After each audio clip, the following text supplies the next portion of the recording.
got this shed cleaned up a couple of weeks ago now.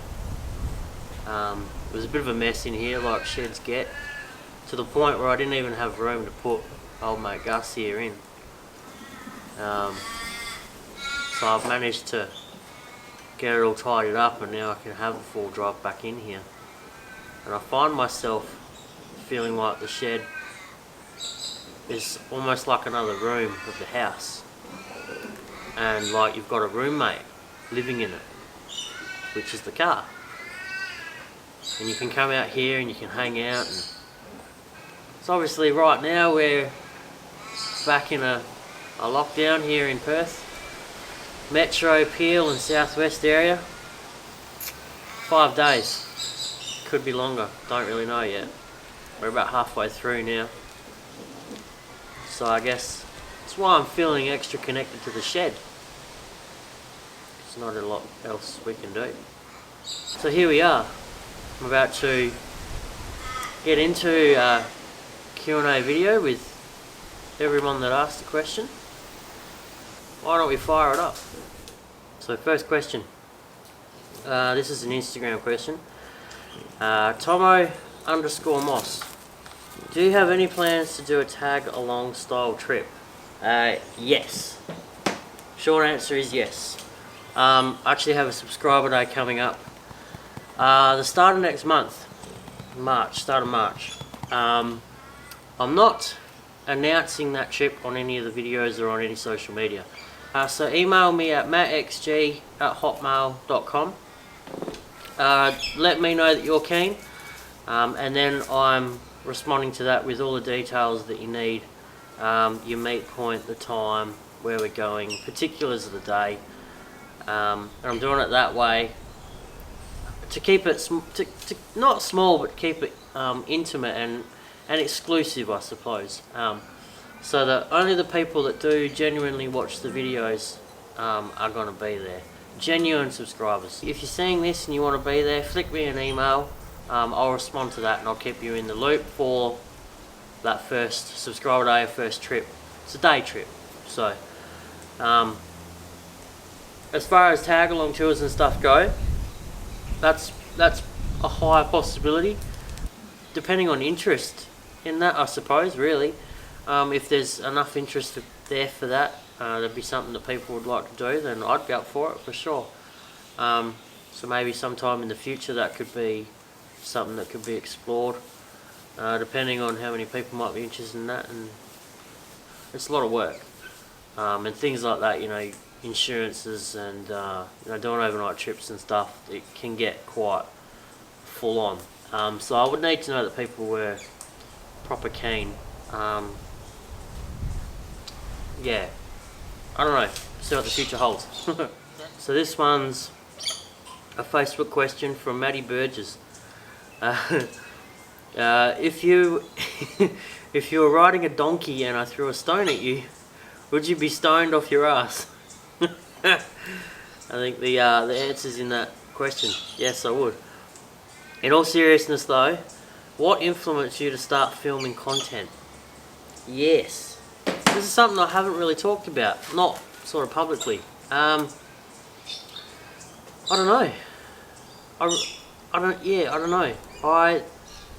There's a few things maybe. There wasn't any big bang moment where I was like, I'm gonna start being a YouTube person. When we started getting away a lot, I was filming things on my phone, mostly just for Instagram. And then with that, I actually really enjoyed the process of, because I'm kind of a creative person by nature, and so I started to kind of almost get addicted to that that kind of buzz from creating something.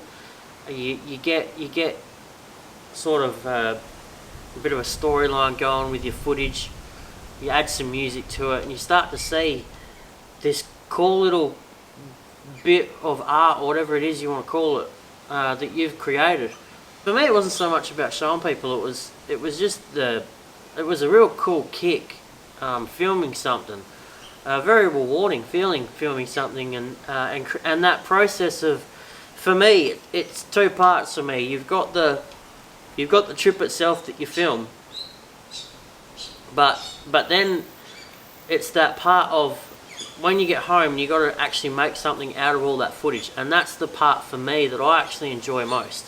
And then getting it to a point where like I'm sitting there buzzing on it because I'm really happy with what I've made, and then it comes time to throwing it up online. The next question, this one's on Facebook as well. This is from Katrina Ness. Hi Katrina. Hi Ray. I've got a question for you as well, Ray. I hope you guys are doing well out there. Katrina's question, what is your earliest camping memory? Oh, you know what? This may surprise some of you. I didn't start camping until my early 20s. Dead set. When I was a kid, I didn't grow up camping. I didn't grow up full driving. I didn't grow up with anything that nothing like this or anything that I do now that you guys see on the internet and whatever. I grew up in Midland, just in the suburbs, and nearby was a river near Jane Brook, little Jane Brook estate there. And the Jane Brook, it was a brook that ran through on this big open mud flat basically at the bottom of the Darling Escarpment. And I used to go down there. There was BMX jumps down there, and as a young fella I used to go down there every second of the day that I possibly could. I'd be down there digging and building and riding with my buddies, and you could say I was in the bush all day long, but I didn't know that I was in the bush. I didn't appreciate that I was in the bush. Then we moved down to Mandurah, same thing. I was still riding bikes. Then I got my license. I was playing with cars, started to notice girls. Those were my focuses, and it wasn't until say 21, 22, then I started to I didn't know what it was, but I was kind of missing something. Those things weren't bringing me as much joy as I had felt as a younger fella through my teens. Then I got my first four-wheel drive because everyone else was doing it. And to be honest, my first four-wheel drive was sort of me just doing what everyone else did. I still had a street car, I had a Commodore, but then I had this four-wheel drive. And the second I got it, and the second I went to that first drive I did on White Hills Beach with it, I bought a compressor, a snatch strap, and a ARB deflator. Those are the three things I had. It was a Pajero, red Pajero. 92 Pajero, Mitsubishi Pajero. Petrol, V6 petrol. I took that down on the beach and I had the tyres down, and that first time I'd ever put it into full drive and driven down onto that white sand, feeling the front wheels engaging in the dirt, feeling the motion of being on soft sand with aired down tyres, and then we were heading south, being able to look to my right, and as I'm driving I can hear the ocean crash. It was right there. That's a memory that's a memory that will never leave. Like that to me, all of a sudden I just felt 100% connected. I just knew straight away, this is exactly what I've been missing. This is something that I have needed my whole life. So I might hold that response there for your question, Katrina, because there's another question from Shannon which I'm going to tie in a little bit more. Let me just... Shannon's question, Shannon Jonkman. This is from Facebook as well. What transpired that you became a four-wheel drive bush camp enthusiast? So rolling on from that, Katrina's question, from that point on I had, oh man, the bug had bit hard, and I started putting things on the Pajero. I did a lift. I put some muddies on it, some bigger muddies, some 32-inch muddies on it, some little things like that. It was a good car, but it wasn't in the greatest condition, so I ended up getting rid of the thing, and I didn't really go too much further with the mods on that. And at that point I still hadn't really done much camping either. I went down to the beach a couple of times and camped, but I didn't have any camping gear and this and that. So I ended up getting rid of the Pajero. Then I got the GQ Patrol, the white one. And then by that time I'd met Kelly, and we just lapped up camping. The second I got that car, I went out and bought all the camping gear, and I just soaked it up. I was so keen, I was so excited, and from that point on, just been trying to get out every weekend since, because I had the bug a bit, man. Like it was almost like I'd found my calling. All those years I was sort of missing something, and couldn't quite put my finger on what it was. But then that first time camping too, you know, like, yeah, it was thinking about it now, it's just, yeah, absolutely froth it. It's a feeling that it's like no other. So I got a couple of questions here from Kip. This is on Instagram. Kip Thompson. His Instagram name is Tomo's Birding. Tomos_birding. He's asked me a couple of questions here. So, the first one. Number one bit of advice for people starting out both four-wheel driving and camping. Just talking about how it all started for me. Probably my number one bit of advice would be, don't go nuts with the spending straight away. Honestly, I think camping and four-wheel driving, you can do either of them separately, or they can go together as one. It can get extremely expensive. Get your basics, get your essentials as far as four-wheel driving and camping is concerned in their own right. Get yourself a four-wheel drive, put some neat tyres on it, get it deflated, get it a compressor. For the camping side, maybe put an awning on it, some lights to have outside, maybe a set of drawers so you can be organised, a swag. Start with the small stuff and just get out there, and then once you've sort of become a little bit more seasoned at it, you'll find the way that you camp. You'll find the things you like, the things you don't like, what works for you. Same with the four-wheel drive. As you start four-wheeling more, you'll find out what the car can do, what it doesn't like to do, what you might want to change on it. Once you've got out there and you've figured out your style, what you like, then you know where to start putting the money. And it's coming from me, not having a lot of money myself. It has been a really rewarding experience and process, slowly building your stuff up. So I got a cheap swag. Okay, cool. I do really like swag, so I'm going to go and buy a more expensive one. You beauty. Or I've thrown a cheap awning on the side of the car. I'm really glad I got that awning. I really like having my swag under it. I think I'm going to go spend money on a real good one. You know what I mean? That kind of thinking, that kind of reasoning. Don't just lash out.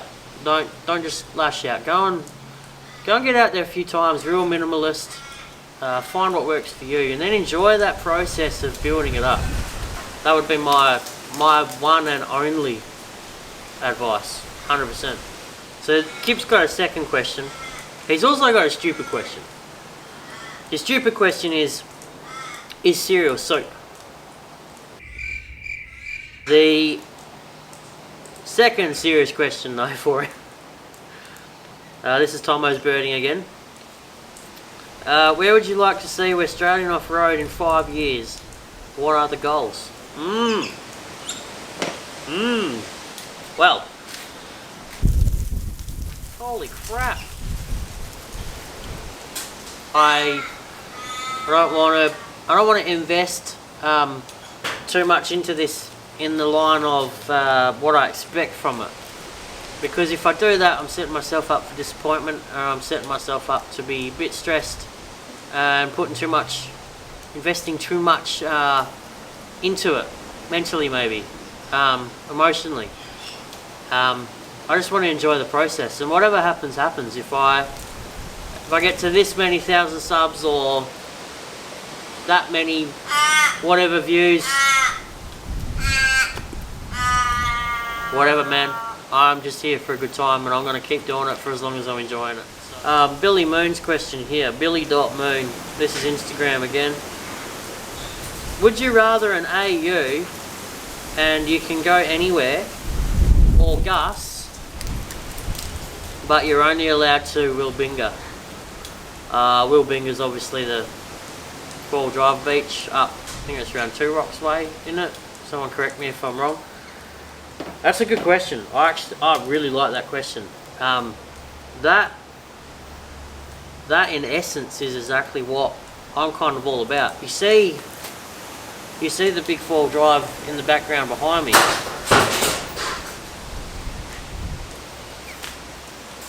You see the big 4-wheel drive in the background here behind me because I like patrols. I like big 4-wheel drives, obviously, and I do 4-wheel driving, but ultimately I love camping. And so if someone said you can go anywhere, you can go absolutely anywhere, but you can't have your patrol. Okay, fine. I'll go in an AU. Doesn't bother me. I just want to camp. 100%.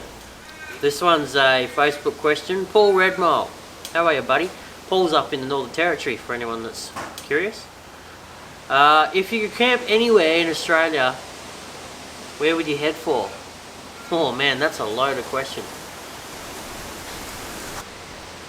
I think I would head to the desert. If I could camp anywhere, that would mean that conditions and everything was ideal, everything was perfect. So I'd head to the desert.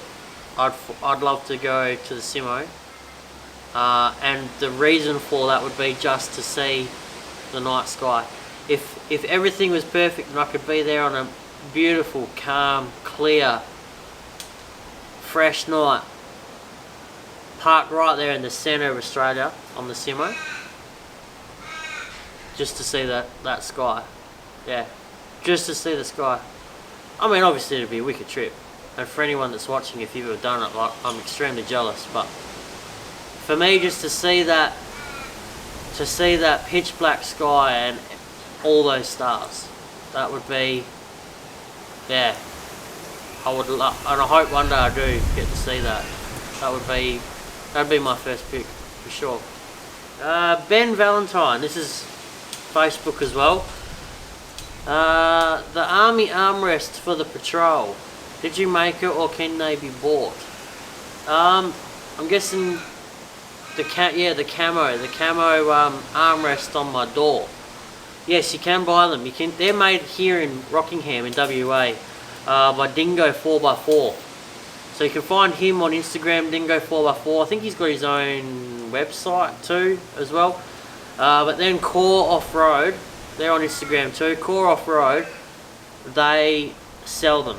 That armrest is actually for a 76, 79 Land Cruiser.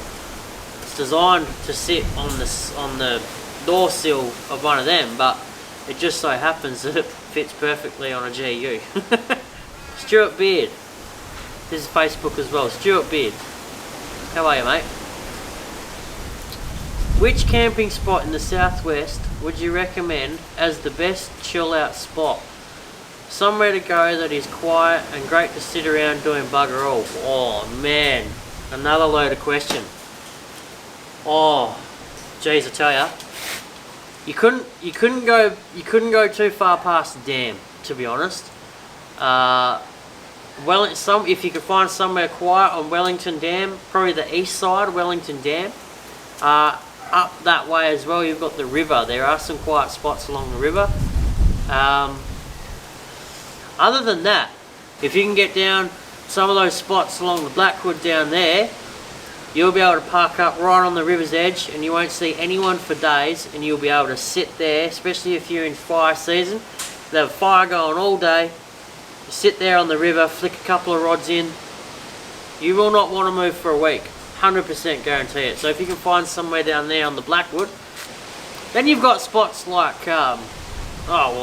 Fish Creek, for instance, down there, that Yeager area. You can camp down there on the beach. If you get a calm night down there on the inlet, that Warren Inlet, beautiful. This is an Instagram one, this one. WA Discovery 4. They are a Land Rover Discovery owner. Do you know if you can camp at Waroona Dam yet? From what I'm aware, there won't be camping back there, period. I don't think it will ever be opened back up. Waroona Dam has just been flogged for so long now, and I don't think we'll ever see camping there again, to be completely honest. It became a hot spot and an easy access point for all the yahoos and the dickheads to come in and just run muck, just do what they want, show no disregard. Rubbish, limiter bashing, middle of the night. It just got annihilated. That place it didn't stop. And the owners there that own the caravan park just up the road, they can't control it, can't keep on top of it. So it was easy for them to just can camping there altogether. It's a real shame because it is a beautiful spot. You can still go there for day use, but as far as camping, I don't think we'll ever see camping back again. And the real shame of it is it's all 4 drivers that have done that. It's all 4 drivers and campers alike that have essentially shut down a camping spot. This is Instagram.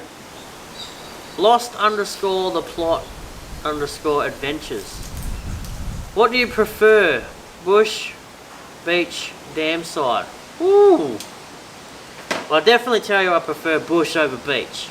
I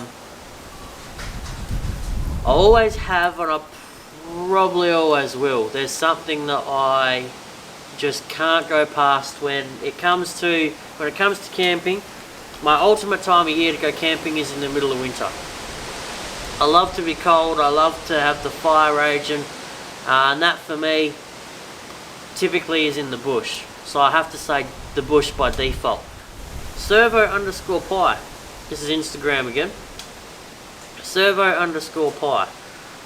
He's got 2 questions here. What's one thing you'd never go camping without, apart from the obvious chairs, beers, etc.? One thing I'd never go camping without, my billy. Would never go ever camping without my billy. I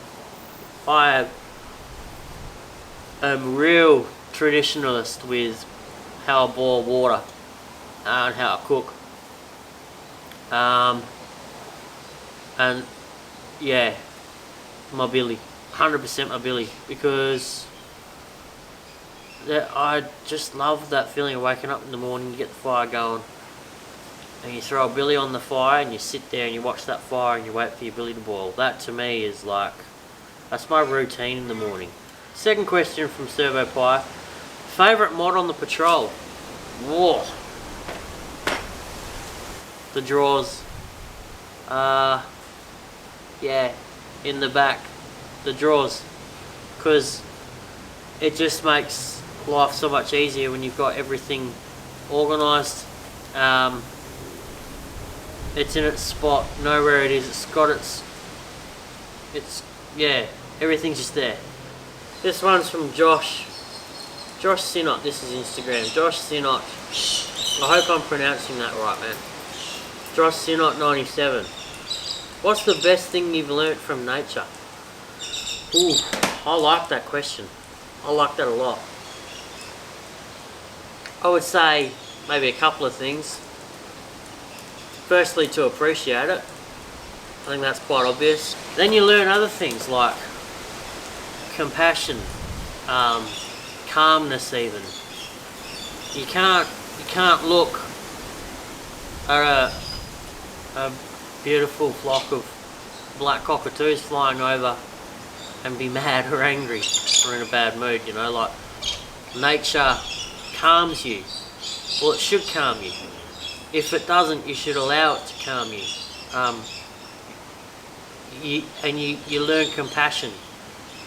When you see a beautiful animal or a beautiful tree, you're compassionate to it, you're sympathetic to it. if that kind of makes sense.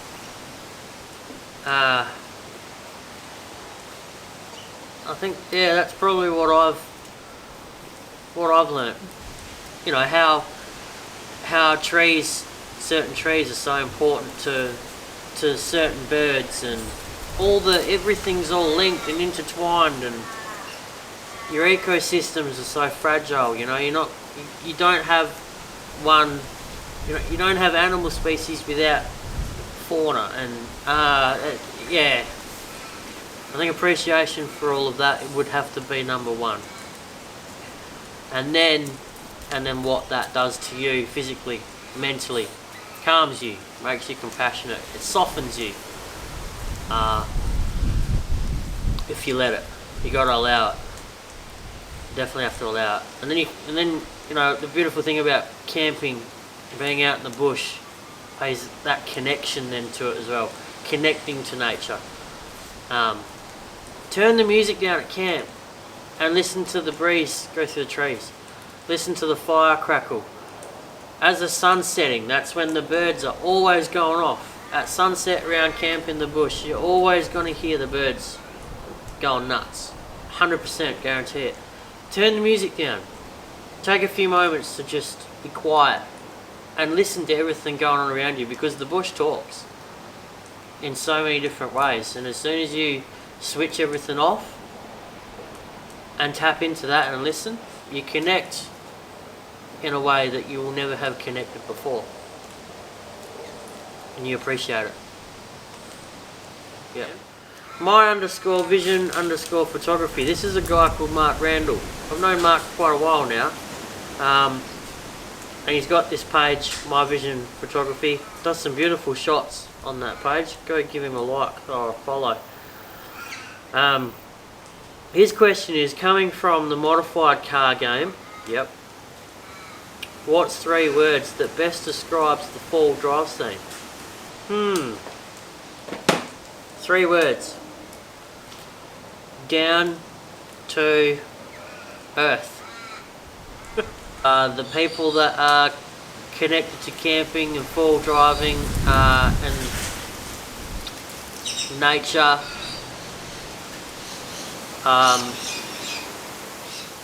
tend to be a lot more down to earth. If that makes sense.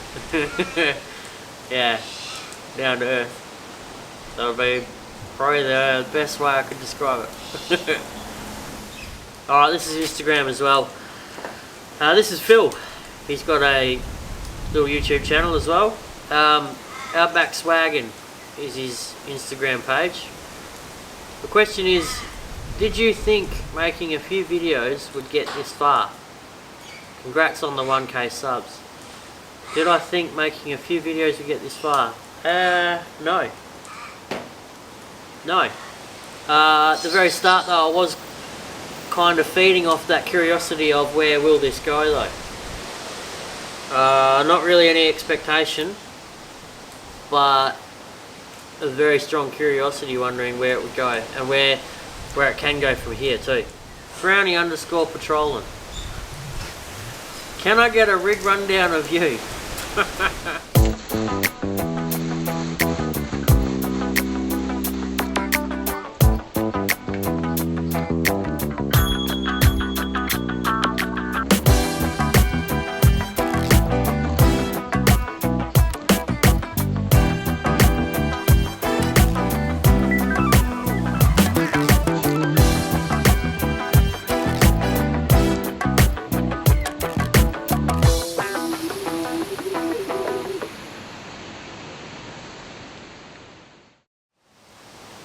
I got a few questions sort of asking the same thing, so I'll bring them up now. So Craig on Instagram, Craig Brigham, he's asked me why I patrol.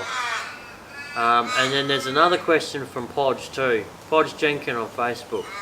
Why do you like patrols more than other 4 drives on the road? Solid axle, front and rear, and coil springs.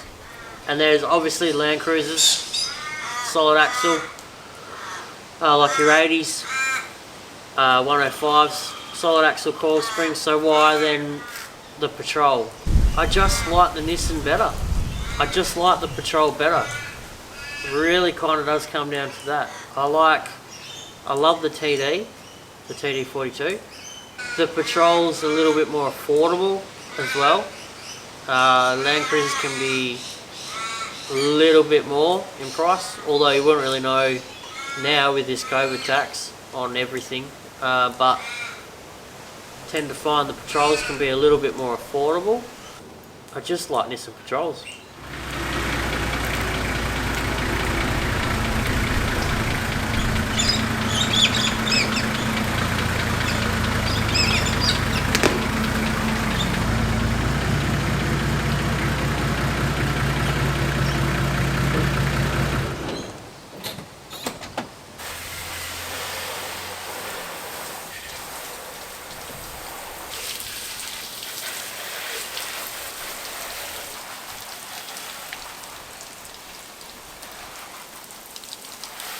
This one's from Raymond Ness. Hello, my friend. How are you? Hi, mate. Now that you have been out and about with Gus, has there been any teething problems?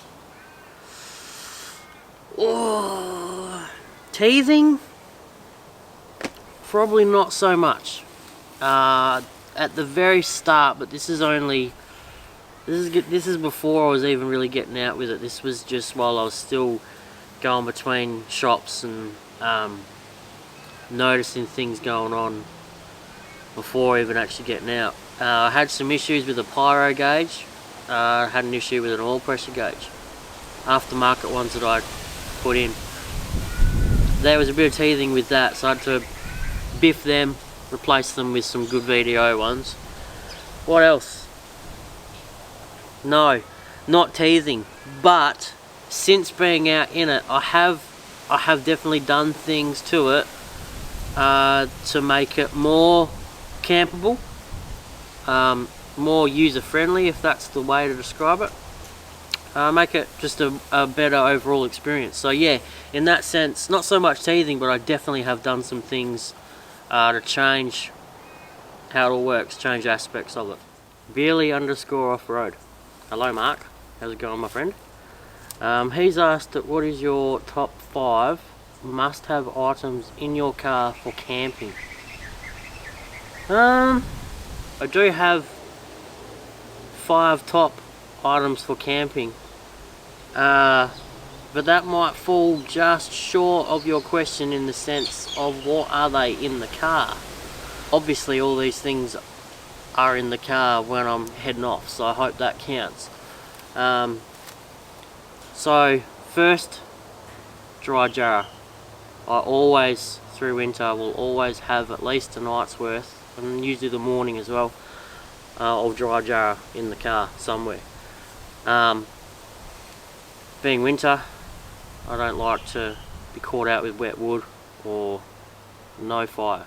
My next one would be a quality swag, a good quality swag, because you're camping, you're out there for a night, you want to sleep well, obvious. My third one, a quality camp chair. People might not put too much merit into a chair. I do, for a couple of reasons. You want to be comfortable, because especially camping, the way I camp, I'm sat in front of that fire for a good few hours. I'm doing dinner on that chair, I'm sitting there watching the fire on that chair. I'm in it the whole time right up until I go to the swag. So a quality chair, and also the other side of that coin is something that's not going to blow out and break. You want something that's going to last, something quality that's going to see you through at least a couple of years, at least. Not just, 3 or 4 times out camping and then the thing's ready for garbage. So a quality chair. I would say my fourth one would have to be just a good piece of steak. It's a luxury. You're out there camping, you've got your fire going, you've got your comfy swag, you've got your comfy chair. What else is there to do at camp? Eat nice food. So one of my favourite things to do, cooking on the fire, is a nice piece of steak. But that could, it could vary to any kind of bit of food. If you want to do a pork roast or something in the camp oven, I guess what I'm getting at is something nice for your meal for that night, or whatever, how many nights you're going to be out there for. So for me, that would be a cut of steak, a nice cut. I like my eye fillet. So that, yeah, a nice cut of steak. Number 5, this is a very personal one for me. I suppose I'm allowed to take the leisure of it being personal because it's my Q&A. For me, it's a quiet camp, 100%. When I go camping, like I touched on earlier, turn the music down, listen to the bush talking to you. That is the essence of camping for me. I'm not a rager. I'll have a bit of music on, a bit of country and western or something going in the background, a bit of Slim Dusty or something like that, but it's not overpowering. It's not taking away from my experience in the bush, because that's what I'm there for. I'm there to get away from all that. I'm there to get away from the loud music and all the people and all the other crap that's going on. And for me, the way I want to camp, how I like to do it, is to just be in peace.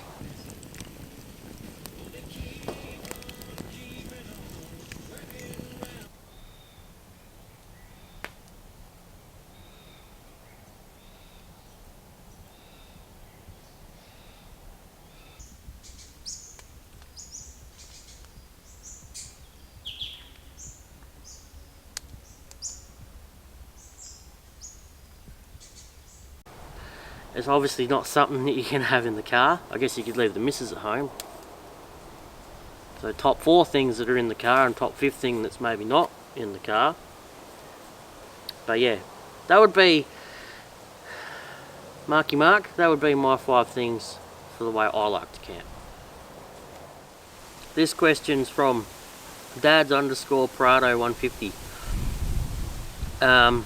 What's your best and worst 4-wheel drive memory? Ooh, cryptic. My worst, I can tell you what my worst is. My worst was in the GQ, not long after I just bought it, and I went out with some mates and we went to Brunswick. And it was on that big hill climb where you've got the one side that's real deep and rutted. Some of you might know what I'm talking about. And the other side is more of a chicken style, quite easy side to take, either up or down, either way. And I was trying to get up the last bit of that hill climb out of the left side if you're heading up, where the big gnarly ruts are. And I just couldn't do it. I just simply could not get out. So it was in the middle of winter. It was a wet day for a start. It was sloppy as out there. And it came to me coming back down out of that rut in the first flat spot there, and I had to try and sort of get myself out of there. It was still a little bit off camber too. Once you start, it's not really flat, once you start to sort of turn around, it became quite off camber. It was still on a bit of a slope, and from the second I started to try and turn around there, putting the car sort of across the track, it all kind of just started to go real bad. Long story short, I ended up with the thing crossed up in the ruts. It was kind of up on one side. The front left had lost all traction whatsoever. The track had dipped out from down underneath me. The bull bar, I don't know how I ended up there. I took some bad advice with a spotter, a couple of guys that were there, not wheelers, and they were telling me things that they shouldn't have. It's probably a good lesson actually for 4-wheel driving. When there's a situation, there should only be one Charlie. I reckon, in my opinion, there should only be one Charlie in charge. If you've got too many Charlies all saying different things, telling you what to do, it gets too much. And that was my problem. I had one bloke saying do this, I had another bloke saying do that. I didn't know what to do, and I took some bad spotting, and it ended up nearly costing me the car. Anyway, I got out of there. We effected a recovery. I had a high lift jack on me, so One of my mates was a rigger. He rigged up the high lift with some chain and some shackles to make a hand winch out of that, because we couldn't recover it from with any other vehicle. None of us had winches at the time. So we hand winched the thing back with the kangaroo jack. Worked well, worked perfect. It was the perfect solution to that diabolical situation, and we got the car out. The only damage I really had was a bent up bull bar. Quite minimal really. Worst case scenario would have been I could have ended up tipping the thing, and once you'd start rolling down that hill, if some of you know it, more than likely could probably keep going for quite a few rolls. So I'm glad that wasn't the outcome. That'd be my worst memory. I think my best memory I reckon would be the first time Kelly and I got down to Boronah. That for me, when Kelly and I in the GQ first got to those spots that take you to some of those cliffs and the ocean's edge there, 100% my best memory. Being able to get off the blacktop and down these tracks. And if you're familiar with the Boronah area, you would know that a lot of it is very fire liney. A lot of those tracks are tucked in, scratchy fireline tracks, and then they just open up to these beautiful, insane tracks that drive along the ocean and along cliff edge. And that for me that'd have to be my favourite memory, because it was so new to me. It's got a gorgeous little juvenile pink and grey just laying down there next to me. Hey bud. It was just a stunning experience, and being one of my first vivid memories of what owning a four-wheel drive was like. So that would be my best memory by far. Another one off Instagram. This one's from tough_living. How are you, Georgie? What's your most memorable camping trip and why? See, I've thought about this question before. In all honesty, I have to say every single one of them. Even whether it has been an average trip or a fantastic trip, just because, well, this might be going a little bit deep, but I guess that's what I'm like. I do go pretty deep with stuff, but especially with like this whole China virus thing, it's been a real big wake-up call as to how fragile things are, and what can be taken away from us just at the snap of a finger. I say every trip because in that sense, what I'm saying is that I've grown to appreciate every chance to get out, every opportunity to get out, every place to get to, and I like to think that every time I'm out, that's my favourite trip, because I'm out and I'm in a swag, and I like to think I'll be around the fire. Most of the time I am, because I don't camp much in summer, but you kind of get my point, see what I'm saying there. So I would say every trip. This one's from JM Whitehead. Why did you choose a patrol over everything else? I kind of talked about what I like about the patrol, but I think I'll answer this question separately, because I can maybe give a little bit of a different answer. I'd narrowed it down to the GQ, and there was also a Navara, D22 Navara that was up, and they were about the same price. Oh, this milk crate's not very comfy. Anyway, so I had to choose between, did I want the Ute, leaf spring, IFS, or did I want a wagon with coils all around, solid axles. It was a pretty easy choice. Even though the patrol was a petrol, not a diesel, that didn't worry me. I liked that it was a wagon, I liked that it was all coil, and I liked that it was solid diffs. That suited me well. That was what, at that point in time, that was, because I was, like I'd mentioned earlier, I was a little bit more focused on the full driving rather than the camping. It took me a bit to get into the camping. My style of wheeling that I wanted was the more aggressive stuff. And that patrol, I was on 35s, it had a 4-inch lift, it was coil all round, as I say, and that ticked a lot of boxes. And then to add to that, it had a lot more on it for me that I would like, rather than the Navara.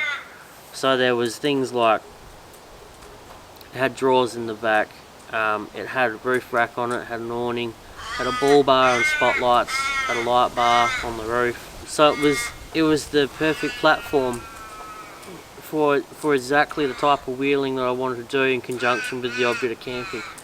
When it came to getting another full drive to replace the GQ, nothing else really even crossed my mind. I knew I was going to end up with another patrol, another wagon, and a diesel version, and a GU, because the GU is just that little bit more refined than the GQ. So that's how my love for patrol started from there. Dean Lawrence, this is Facebook. Instagram's done, we're back on Facebook now. Dean Lawrence, the one thing that's not necessary but you can't do without on any trip, probably my billy. I answered that already in another question, but I reckon it'd be my billy. Like I said, like, camping for me is a bit of a traditional experience. Like, I like to feel like I am actually really camping. I don't have, you know, coffee machines and all that nonsense. When I'm camping, I like to feel like I am actually in the bush. And for me, it's just something as simple and as small as boiling water on the fire. That, to me, makes me feel like I'm in the bush. Kyle Swindle. With more and more people heading bush and flat out disrespecting the rules, like where you can camp, campfires in fire bands, cutting up areas, and the unreal amount of litter, what do you think authorities will start doing to crack down on this, and what will it mean for folks like ourselves? Oh man, almost every time I'm down the beach, whether it be on my own or filming, I'm picking up someone else's crap. Every time I'm in the bush somewhere, some campsite, I'm picking up broken glass, rubbish of some sort. And I'm not alone with it. I'm not the only bloke that's seeing it and cleaning it up. As far as what authorities are gonna do, I think they're already doing something. You've seen it with the streetcar scene. I saw it with the streetcar scene. I know, Kyle, you coming from a streetcar background as well, you will know what I'm talking about. Authorities target the vehicles. When there's stuff going on that authority doesn't like, the way they seem to handle it here in WA, well, it's Australia-wide, who am I kidding? They target the vehicle. For that reason, for whatever it's happened, because of that, you've got a lot of these kids now, and it's not just kids either, like, let me make that clear too, I understand that, but you've got a lot of these people now that have been in the streetcar scene. Now they've transitioned into the four-wheel drive sort of scene space, because they can go and get a cheap old Patrol or a cheap Land Cruiser, something like that, throw a heap of coin at it, throw some boost, throw some fuel in it, put some big tyres on it, and they can go into the sand dunes and out into the bush and the dams and stuff, and go nuts out there. And for the most part, they've been relatively untouched, unlike how it's been for them in the streetcar scene, say with a Skyline or a Commodore. I'm definitely not saying that that's the only people causing the mess and the rubbish and the disrespect in the bush. I'm definitely not saying that. There's people that have got nothing to do with a streetcar background or a car background at all. They're just grubs. But since we have seen a crackdown on the streetcar side of things here in Australia, we're definitely seeing more of an impact on the bush and the beach because of it, because those people are now migrating into the four-wheel drives, and they've still got that I don't give an F attitude when they jump into the four-wheel drive, and so it's added to the problem. That's my interpretation, and that's my probably my overview of how I see it and what it means for us. We'll just start losing places. That's when a council's pouring money into something to try and maintain it, and they're not getting anything back or any money back, they'll just shut it. It's as simple as that. You know, like Maroona Dam's one, for instance, that's just been shut up. That's privately ran by that caravan park, but it's just been shut. It's a classic example of too many dickheads going out there and doing whatever the hell they want and just showing so much disregard. It's too much to handle, so it just gets shut. This one's from Shem Bizluck. I hope I'm saying that right, bud. Hi mate, what's your most last minute random trip?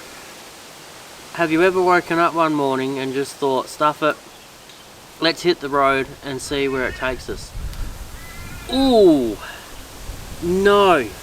In all honesty, no, I haven't. The reason for that is because I'm constantly thinking about where I'm going next. Probably the closest to that would be if I've got a couple of spots in mind and I'm trying to figure out where I'll actually go, and then right at the last minute I'll be like, okay, we're gonna go this spot, or rather than that spot. But that'll be as close as it gets to actually randomly getting up and going, you know what, stuff it, let's just go somewhere and see where we end up. I'm always thinking about where we're going, constantly. Steve Andrews, what was the chat up line you used to land the gorgeous Kelly? Oh, I didn't actually approach her, she approached me.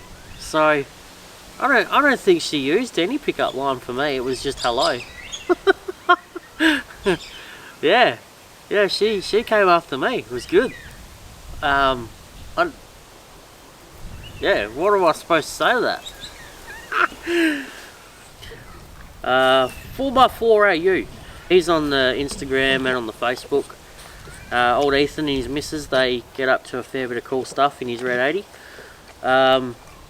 Go give him a follow, give him a check out. When you pull up to an absolutely ripper camp spot, what is the first thing you think or say? Holy f***, how nice is this? Usually something like that. Oh, have I got this? Have I got that? I say that a lot. Something like that.